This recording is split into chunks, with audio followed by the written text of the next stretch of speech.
नमस्ते बच्चों, विज्ञान के सेशन में आप लोगों का स्वागत है। तारे एवं सौर परिवार में जो आज हमारा टॉपिक है वो है तारे।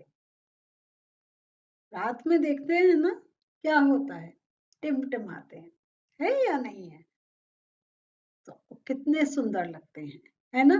तो अगर और तारे हम लोग अगर कहें तो हमारे कितने मुहावरे बने हुए हैं। ये मेरी आंखों का तारा है ना? और तुम्हारी आंखें तारों की तरह टिमटिमा रही हैं। तो और ये तारे मीन्स स्टार्स। तो हमें कहीं कुछ अगर रिवॉर्ड देना होता है तो हम यही करते हैं कि हमें 3 स्टार्स देने हैं, 5 स्टार्स देने हैं। तो तारों की शेप भी हम बड़े आसानी से अपने पेपर पे बना लेते हैं। लेकिन खाली इतना ही करने से कार्य हमारा काम नहीं चलेगा। ये तो हमारे साइंस का टॉपिक है। थोड़ा तो और इसके बारे में जानना होगा। कैसे जाने, देखते हैं और समझते हैं।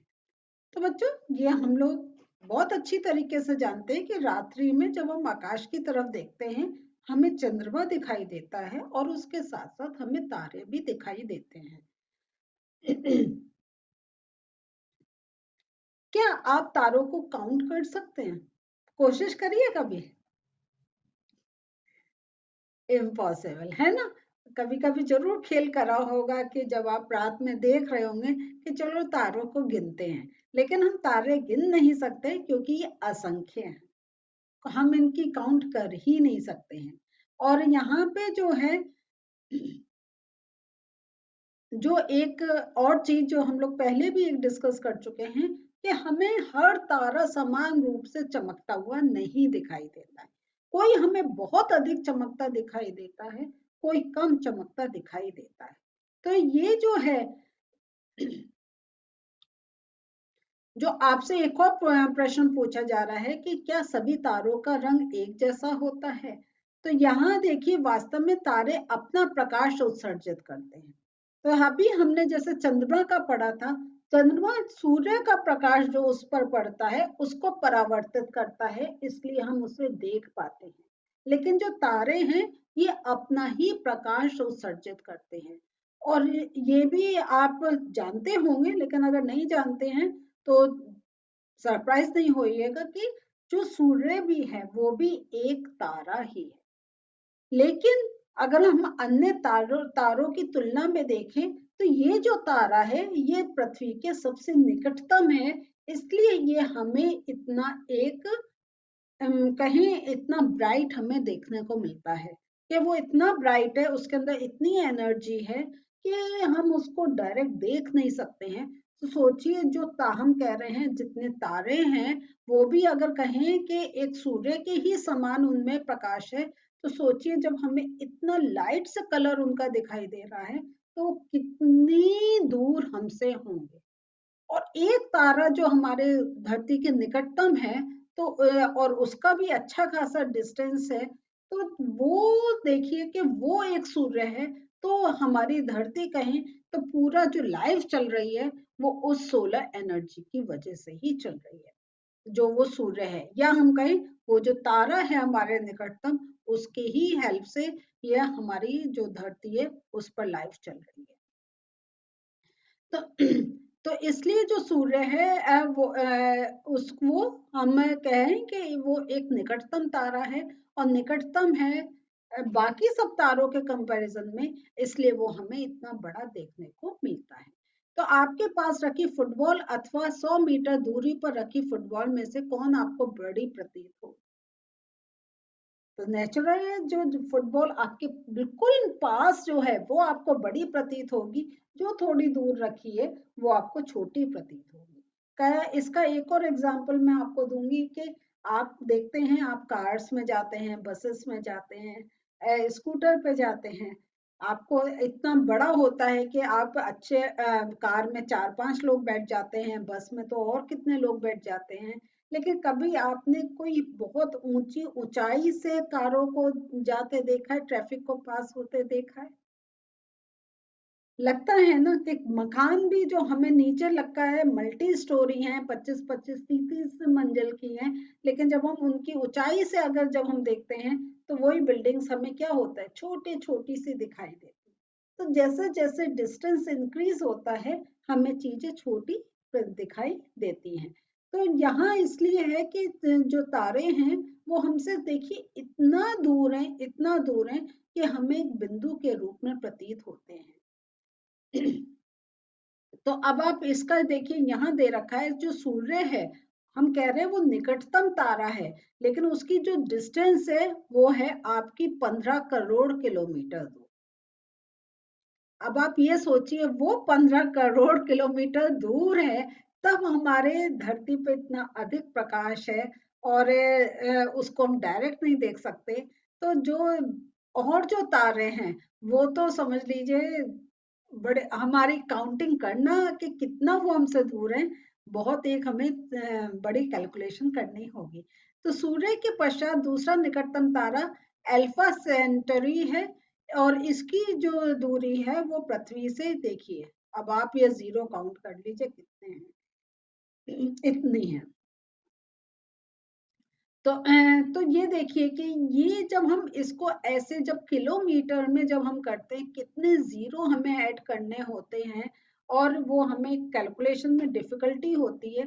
तो इसको कि जो हमारे गैलेक्सी की बॉडीज हैं वो अर्थ से उनका डिस्टेंस कितना है उसको कैलकुलेट करने के लिए प्रकाश वर्ष लाइट ईयर की एक यूनिट ली गई। तो जो लाइट ईयर है ये समझ लीजिए जो गैलेक्सी बॉडीज हैं उनका जो हमें डिस्टेंस हम कैलकुलेट करते हैं उसकी वो यूनिट है। और ये जो लाइट ईयर है वो है ये प्रकाश द्वारा एक वर्ष में चली गई दूरी है। एक वर्ष में प्रकाश कितनी दूरी चलता है, तो यहाँ है कि प्रकाश की चाल आपकी देखें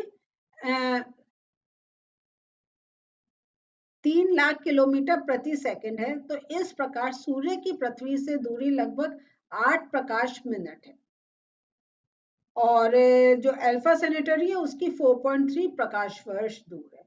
तो ये जो हम कह रहे हैं सूर्य की दूरी है, देखिए अब कितना एक हमें यूनिट वो इजिली हमें मिल गई 8 प्रकाश यूनिट। लेकिन हम ये देखें कि एक वर्ष में जो हमारा जो लाइट चलती है उससे कैलकुलेशन है। तो ये पूरा आपके आगे की क्लासेस में आएगा ये थोड़ा लाइट ईयर से कैलकुलेट करने का।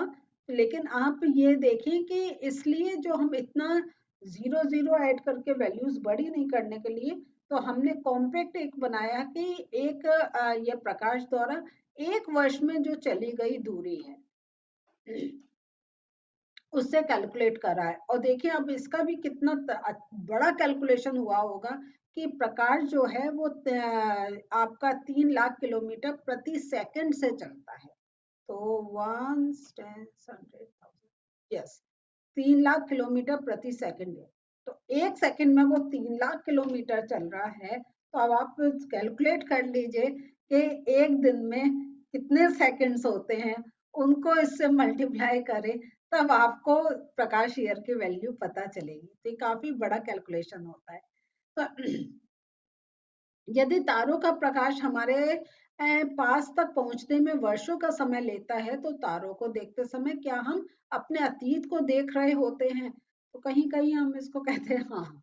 तो क्योंकि वो इतना टाइम चलने के बाद तब वो हमारे पास आ रहा है। तो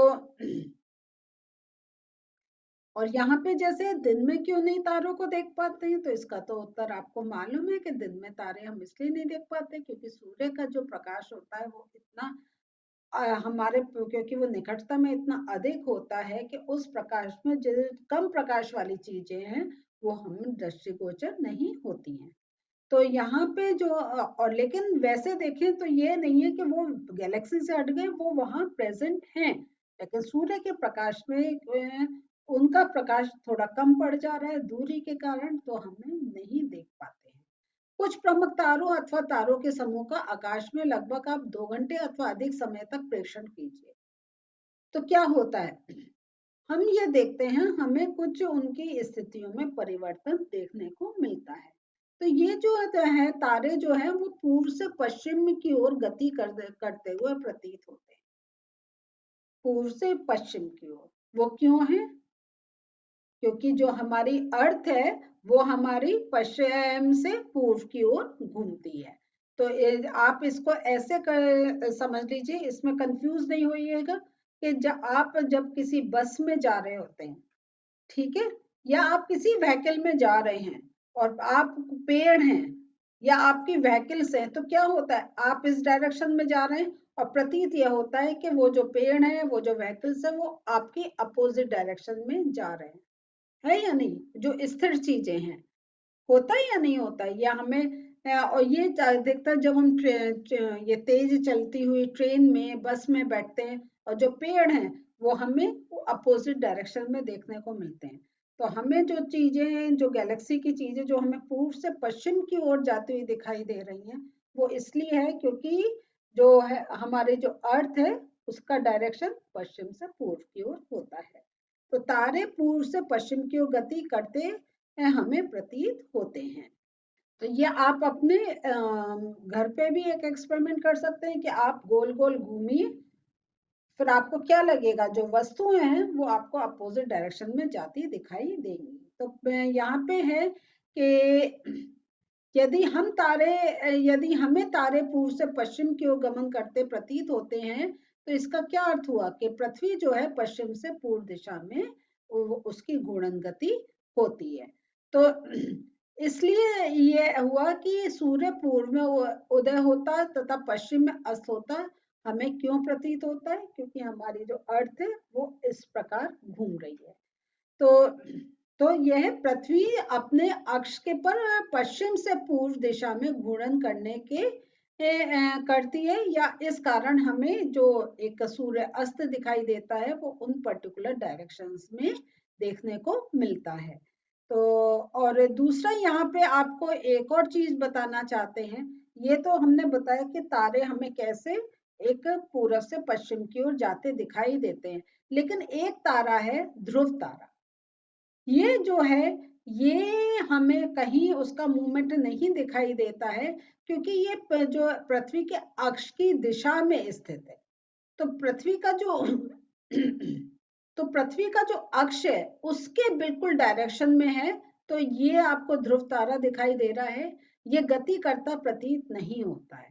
तो इसको समझाने के लिए वो ये आपको बताया कि आप एक कोई ऐसी अम्ब्रेला लीजिए और इसके सेंटर में आप एक स्टार लगाएं और इसके किनारे किनारे लगाएं। अब जब आप उसे रोटेट करेंगे, आपको ये तो सारे घूमते हुए दिखाई देंगे, लेकिन ये घूमता नहीं दिखाई देगा क्योंकि ये आपके डायरेक्ट एक्सेस पर है। तो इसी प्रकार आप समझ लीजिए, ये धरती है, ये ध्रुव तारा की पोजीशन है, बाकी तारे इधर उधर हैं। तो धरती जब घूमती है वो उसके अक्ष के समान होता है, इसलिए वो हमें एक मूव होता नहीं दिखाई देता है। तो ध्रुव तारा इसलिए बड़ा एक स्पेशल तारा माना जाता है। तो आज के नोट्स देख लेते हैं। तारे तारे अपना प्रकाश उत्सर्जित करते हैं। सूर्य भी एक तारा है। तारे सूर्य की तुलना में लाखों गुना अधिक दूर हैं, इसलिए तारे हमें बिंदु जैसे प्रतीत होते हैं। तारों की गति की दिशा, तारे हमें पूर्व से पश्चिम की ओर गति करते हुए प्रतीत होते हैं, क्योंकि पृथ्वी जो है पश्चिम से पूर्व दिशा में घूर्णन करती है। ध्रुव तारा की भी हमने बात करी थी। ध्रुव तारा एक ऐसा तारा है जो गति करता नहीं प्रतीत होता। क्यों? अगर आपसे पूछा जाए, क्योंकि ये पृथ्वी के अक्ष की दिशा में स्थित है। तो इस प्रकार बच्चों, आज जो पढ़ा था इसके मैंने आपको नोट्स भी बता दिए, जो आपको थोड़े से क्रिटिकल पॉइंट्स है वो नोट्स रूप में दे दिए हैं। आप उनको नोट कर लीजिए और थोड़ा सा याद रखिए कि कौन किस डायरेक्शन में उसकी एक्सिस पर घूम रहा है, तो हमें समझने में ये चीजें बहुत आसानी से आ जाएंगी। और कभी ऐसा कंफ्यूजन हो तो याद रखें कि जब हम गाड़ी से एक डायरेक्शन में जा रहे होते हैं, जो स्थिर वस्तुएं हैं वो हमें अपोजिट डायरेक्शन में जाती दिखाई देती है। तो आपसे इस प्रकार काफी प्रश्न पूछे जा सकते हैं। डायरेक्शन को भूलिएगा नहीं, थोड़ा समझिए भी और थोड़ा याद भी रखिए। अगले सेशन में फिर मिलते हैं। बाय।